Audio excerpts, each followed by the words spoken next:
Hello everybody and welcome back to another Wimpy Kid related video. In this video I'm going to be doing a review of the Diary of a Wimpy Kid animated film that released last month on Disney+. I actually got a request from somebody to do a review on the film and give my thoughts about it, so I figured I would go ahead and do that for this video. And this will be an audio only video, so you'll just see a picture of the poster throughout the whole thing. So let's go ahead and get started. This is the fifth installment in the film series, which is pretty much serving as the first animated film because Jeff Kinney intends to make all of his books into animated films, which I think is a pretty decent premise.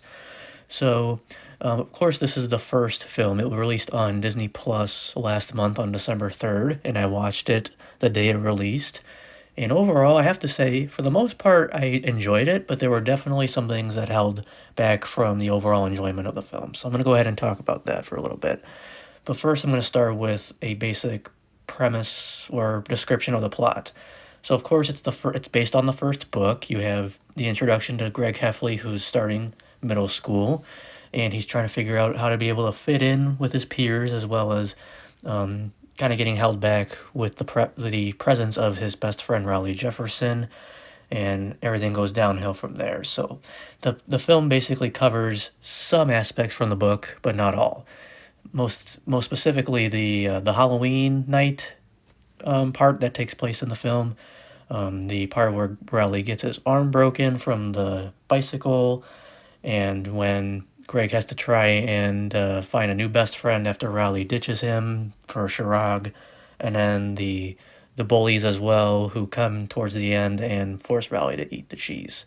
So it does cover, again, some aspects from the book, but it doesn't cover enough, and it also does not cover as much as the live action films did. So that's basically the first big issue I had with the film. The first big issue was the fact that it did not cover as much from the book as the live action films did. Like, for example, the play, the Wizard of Oz play, that was in the book as well as a big part in the movie, in the live action movie, it's only mentioned by Rowley in the animated film and then never brought up again.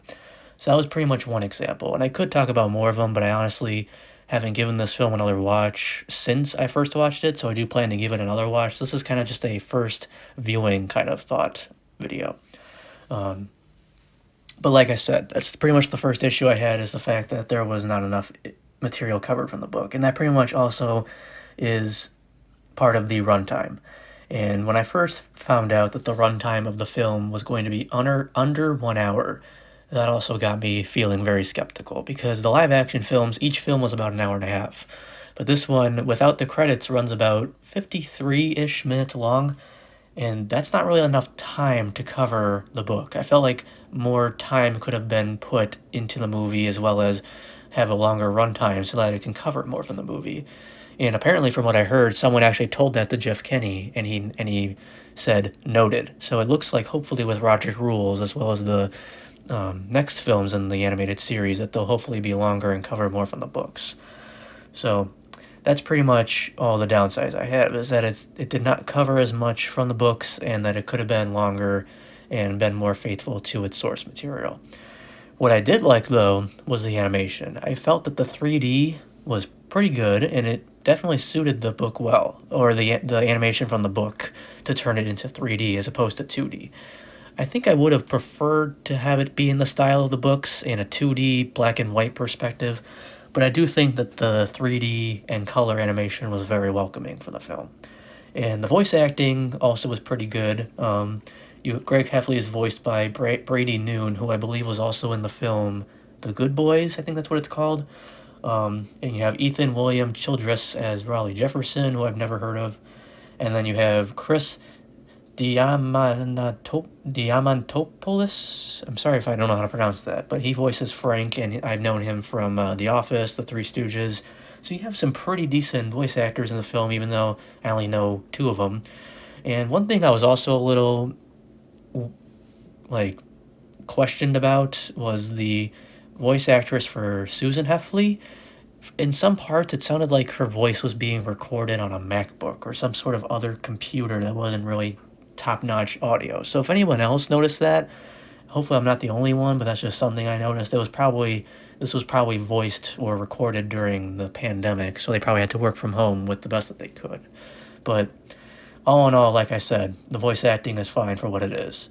And then of course the animation, that's also the other part. And overall, again, this is kind of like a short review and kind of a first viewing review. If I would probably be more better off watching it again and giving a second viewing review, but I kind of wanted to do a first viewing review for this because I got a request for it. So, long story short, overall, I have to say that I did enjoy the the animated film, but I do think that with a longer runtime and more faithfulness to the source material, it could have been a lot better. And I hopefully will see that when it comes to the next films, because Jeff Kinney already has noted that he's aware that there wasn't enough time for the or not enough time put in for the first movie.